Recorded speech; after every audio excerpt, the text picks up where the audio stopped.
Hello, hello, and welcome to Rising Through Grief. My name is Shalise Stevens, and I am your host. And this is my beautiful daughter, Dani Stevens.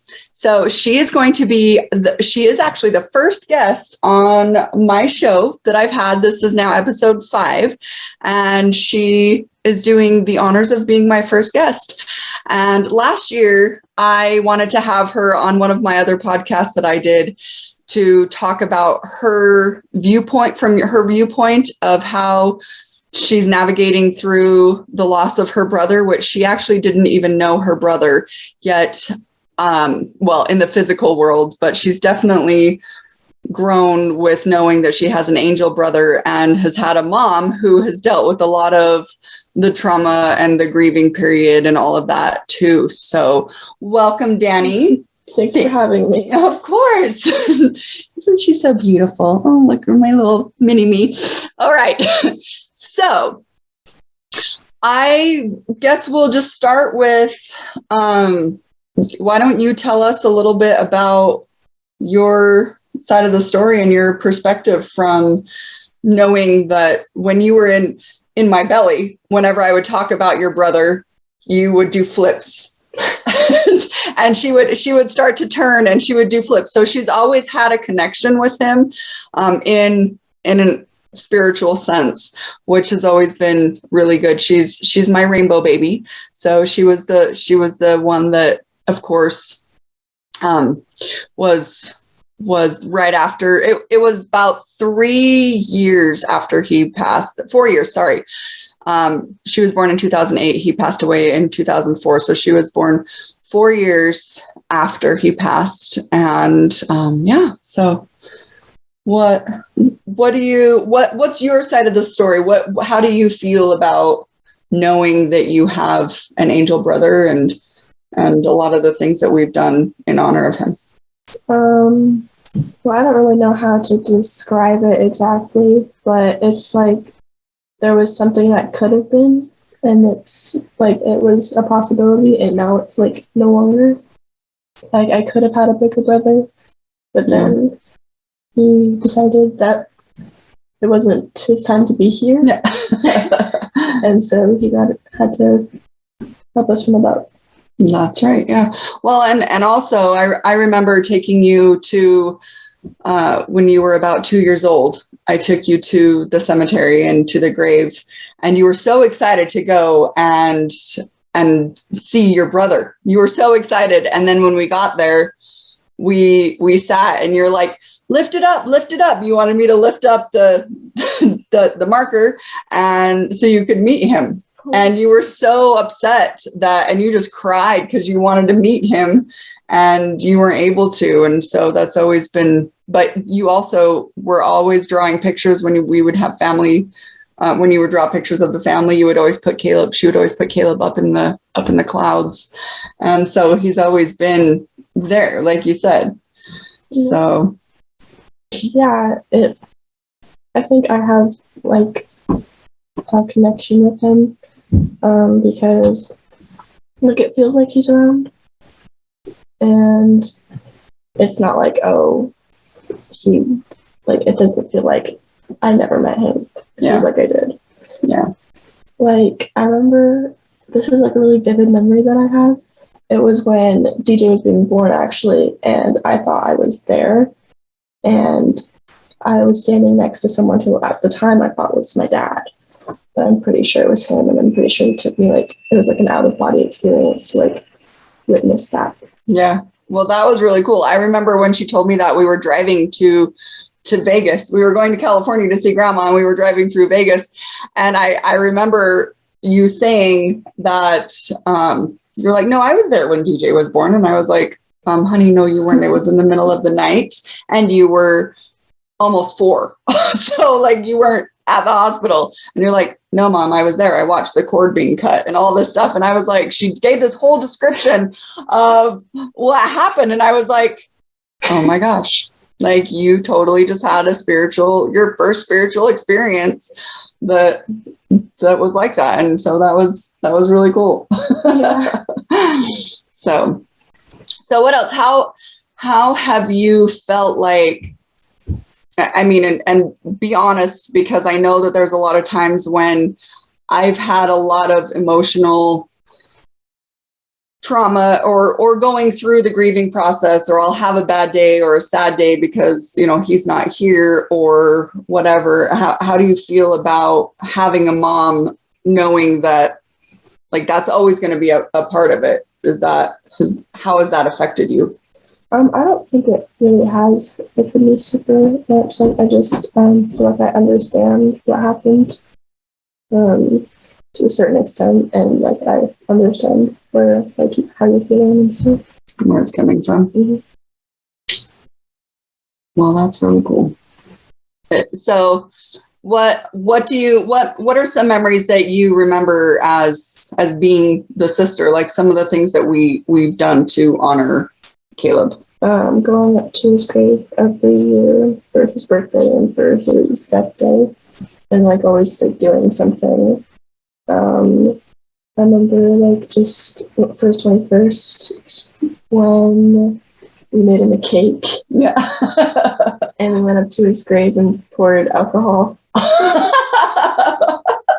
Because we had pumpkins up there. Yep. We put the pumpkins on and then with crushed beer cans. With crushed beer cans.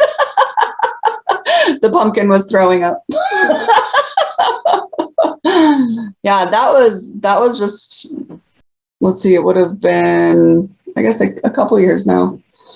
So yeah, we've always done those things to honor him and to celebrate him, and we try to always honor the story of that and have it be an uplifting, positive experience rather than something that is sad and tragic, even though it is. Danny also was there when I launched my book that I did. She came down to St. George with me, and our friend Trish and Holly was down there, and we did the book launch. And so she was able to help do that. She's always been really good at helping with the nonprofit. So I have a nonprofit that it's called Rainy Days Foundation, and we work with kids with congenital heart disease. And Danny's always been a really good support and volunteer and helping out with the kids or putting gift packs together or doing things like that. How do you think that that's shaped who you are? I think it really like makes me more of a like caring person, I would say. Like I love helping people. And so I feel like that really has something to do with it. Yeah.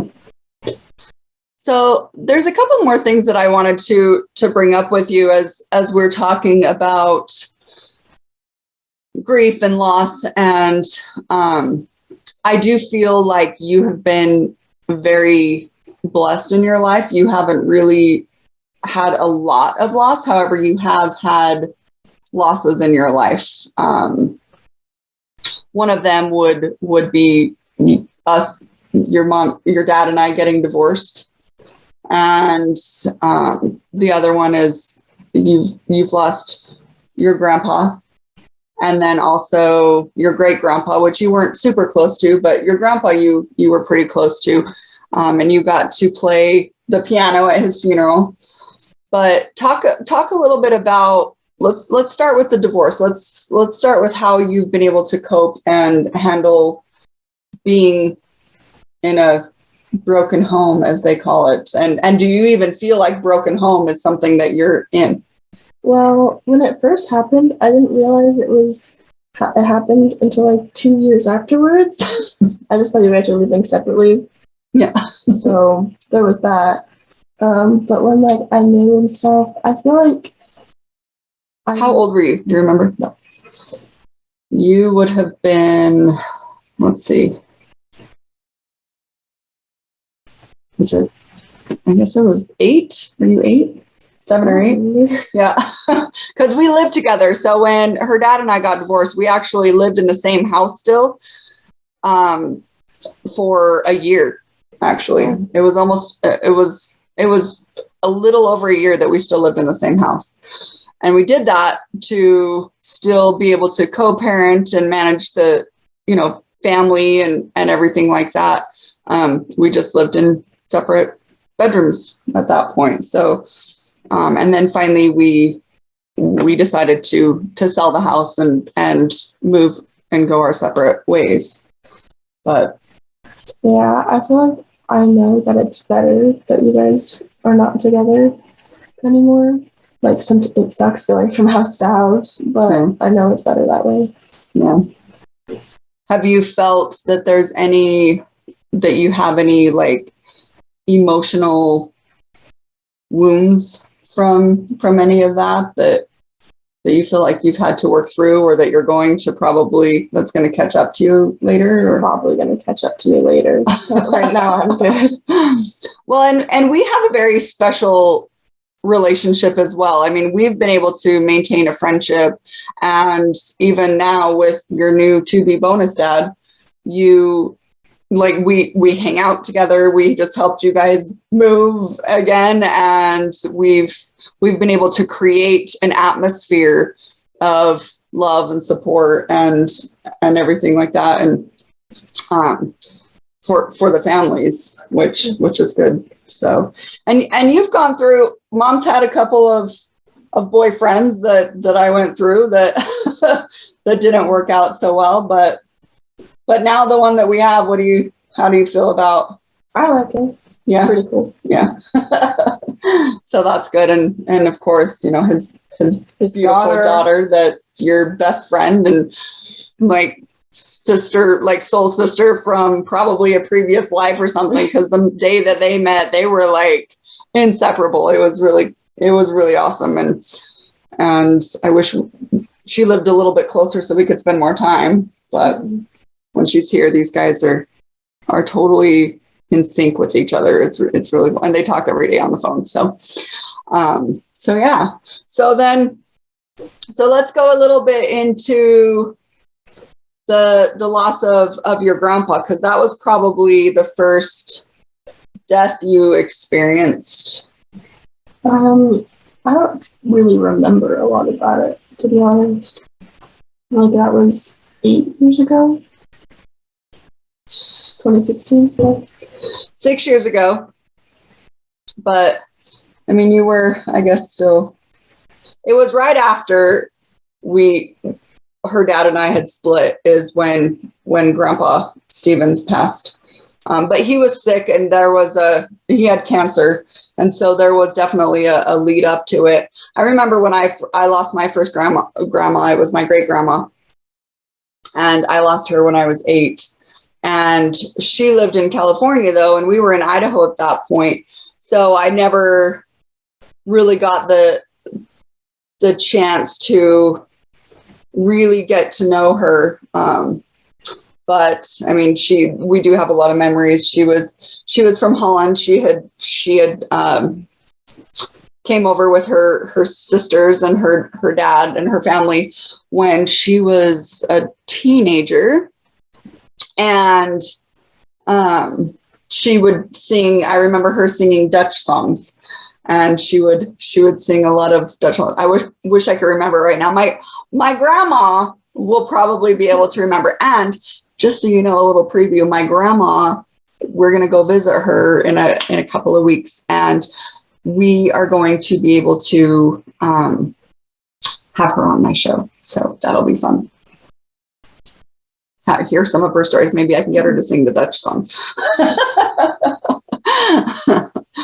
But all right, so you don't really remember. And that's the thing about like kids. I think that once you start to get a little bit older, you're definitely going to realize that these things affected you a little bit differently than you probably realize now. Kids are really resilient. And they have this great way to adapt to people and their surroundings and their environment, and it does start to shape them.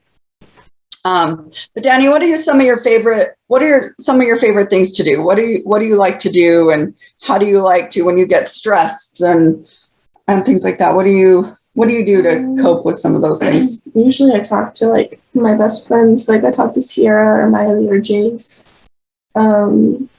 I like hanging out with people. I like being out. I like to read and bake, and I don't really like to do it a whole lot, but color guard, that's something to do. Wow. But it's good. You like to keep yourself busy. You used to do a lot of writing. Do you still write and journal and stuff? Well, I definitely would encourage you to start journaling, because it's so fun to be able to look back and be like, oh wow, yeah, that's what I was going through at this point, and then seeing how you evolve as a person. And the book that I wrote was based on a lot of my writings and my journalings and things like that. So it was a lot of fun. But you're a pretty put together kid, seems like.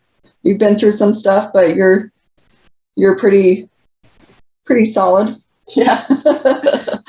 It's really funny when I think back on my childhood, it was not as easy as Danny's is. I mean, not to say that everyone goes through their own path and their own struggles and everything. And I mean, there's no perfect childhood. There's no perfect life. And what do you think the hardest thing, if you could say the hardest thing that you're dealing with right now as a teenager, what would you think?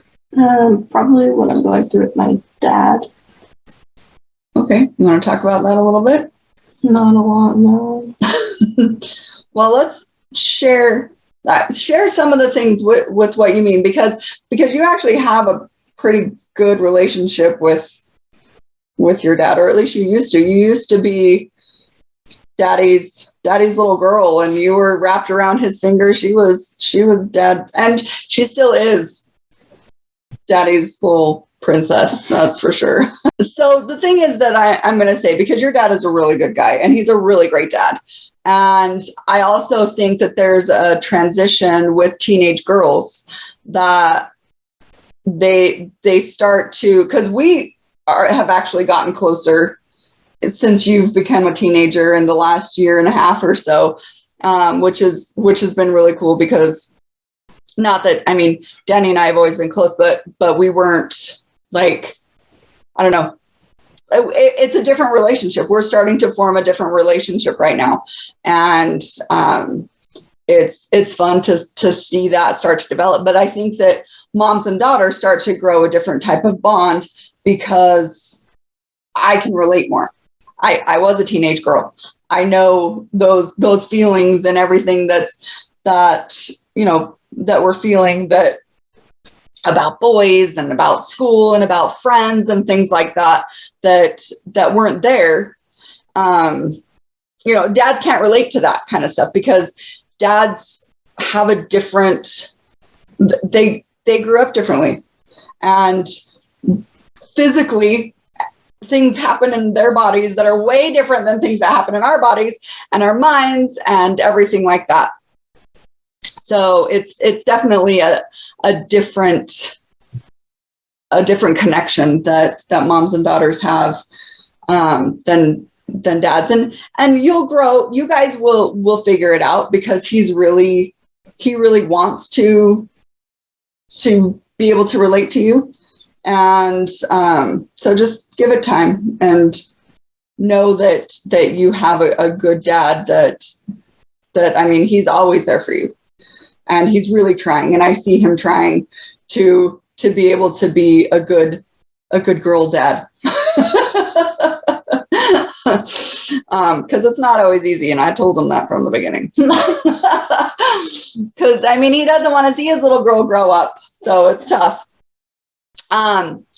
But what about like school and friends and things like that? How? Well, there's this one girl at my school who doesn't like me, and made it my problem, and made lots of people not like me anymore. She decided to spread rumors and gossip and make it everyone else's problem, when I just tried to leave her alone. So how are you handling that? Well, when she did like the big thing on the last day of school, it was the last day of school, so I just have to wait till school starts up again. And maybe by then, do you think it'll? No. No? So then how are you going to handle that? Because that's a big thing, like bullying and that kind of, it's going around. I mean, it's always been there. Like there's always been bullies, but some kids can't handle it very well. And there's a lot of things that get stirred up with that. So what does that look like for you and moving forward? Try and ignore it. That's all I can do.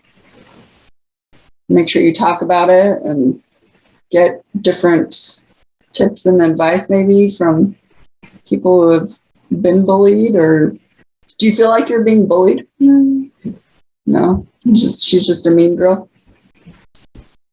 And that's not fun. The mean girls aren't fun. So that's good. I'm glad that you don't feel that you're being bullied. And I feel like you've always had a strong head on your shoulders and you've never let people get to you very, very deeply. Like I've watched you interact with kids growing up too. And you, like if somebody tried to push you around or whatever, you're like, no.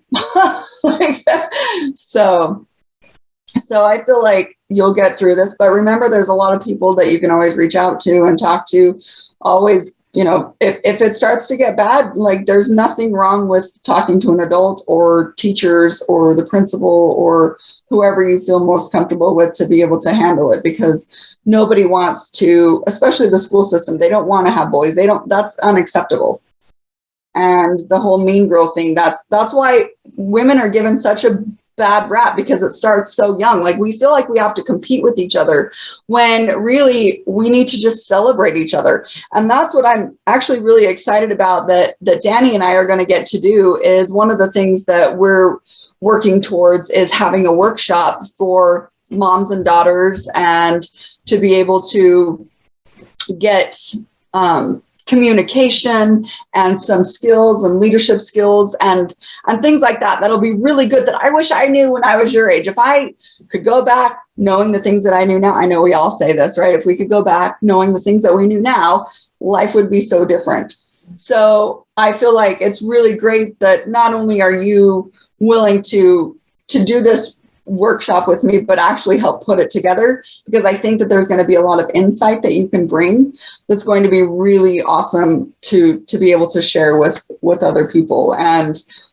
we know a lot of moms and daughters that I think will be really excited to come and be a part of that. So stay tuned for that, because that's going to be a lot of fun moving forward. So how are you feeling right now about being vulnerable and sharing some of your things that you're going through? I'm not sure. Well, I think you've done a great job. Thank you. Thank you so much for participating and being willing. And she's a little actress, this girl. She's been in a couple of movies and been on stage, and she's a little shy now because this is a little out of her comfort zone, but it's good because you don't grow unless you get uncomfortable. So, yeah. All right, my darling. Well, thank you so much. Give me a hug. Thank you so much for being on my show. And for everybody else out there, know that we are going to be doing a lot more of having more guests come on the show. I actually have a fun surprise in a couple of weeks. I'm going to be getting a new official co-host that will be coming on. My business partner, Trish, and best friend will be coming on and being my co-host from now on. And we'll have other guests too, but that's going to be starting in 2 weeks, and she's a lot of fun, and we work well together. So, but Danny, you are a rock star. You are a rock star. Remember that you always have so many gifts. You're so talented. You have so much to offer the world, and I'm really proud of where you're going. I've appreciated you being there and working through the hard stuff, because we all go through hard things, and it's just the way that we handle it, and we do have a choice how we can move through things. So is there any last bit of advice or anything that you'd like to share with our audience before we say goodbye? Not that I can think of now. No? All right. Well, then, thank you so much for joining us today, and we will see you next week.